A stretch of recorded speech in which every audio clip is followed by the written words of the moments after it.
நம்மை பரிசுத்தப்படுத்தும் பரிசுத்த தேவனுக்கு துதியும் கனமும் உண்டாகட்டும். இந்த நாளுக்கான ஆதார வசனங்கள் ஜெபிக்க உபாகமம் 23 அதிகாரம் 14 உன் தேவனாகிய கர்த்தர் உன்னை இரட்சிக்கவும் உன் சத்துருக்களை உனக்கு ஒப்பு கொடுக்கவும் உன் பாளையத்திற்குள்ளே உலாவிக் கொண்டிருக்கிறார்.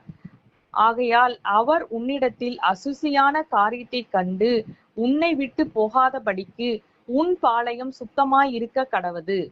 துதிக்க எசேக்கியேல் 37 அதிகாரம் 23 தங்கள் நரகலான விக்கிரகங்களினாலும் தங்கள் அருவருப்புகளினாலும் தங்களுடைய சகல மீறுதலினாலும் தங்களை தீட்டுப்படுத்துவதும் இல்லை.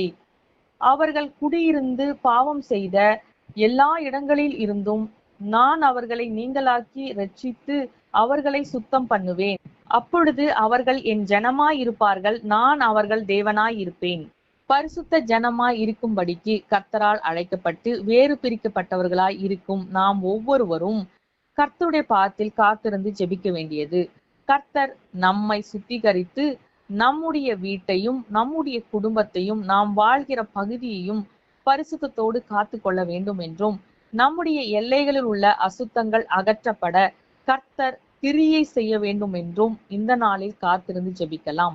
நம்முடைய தேவனாகிய கர்த்தர் பரிசுத்தம் உள்ள தேவனும் பரிசுத்தத்தை நேசிக்கிற தேவனுமாய் இருக்கின்றபடியால் அவர் நம்மிலும் நம்முடைய எல்லைகளிலும் அசுத்தமான காரியங்களை கண்டு நம்மை விட்டு விலகி போகாதபடிக்கு கர்த்தருடைய பிரசன்னம் எப்பொழுதும் நமக்குள்ளும் நாம் வசிக்கிற இடத்திலும் தங்கி இருக்கும்படிக்கு கர்த்தர் நம்மையும் நம்முடைய குடும்ப உறுப்பினர் ஒவ்வொருவரையும் எப்பொழுதும் பரிசுத்தமாய் காத்து கொள்ள இந்த நாளில் வாஞ்சியோடு கர்த்தருடைய பாதத்தில் காத்திருந்து ஜெபிக்கலாம்.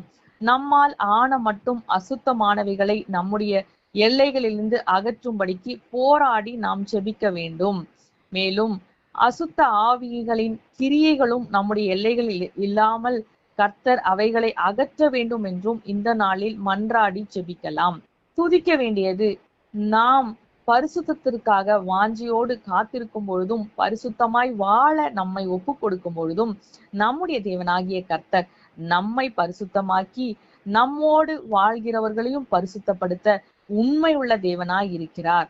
மேலும் நமக்குள் இருக்கிற அசுத்தத்தையும் அகற்றிவிட வல்லமை உள்ள தேவனுமாய் இருக்கிறார். ஆகவே நம்மையும் நம்மை சார்ந்தவர்களையும் பரிசுத்தப்படுத்தும் பரிசுத்தத்தில் மகத்துவம் உள்ள தேவனை நாம் உயர்த்தி துதிப்போம்.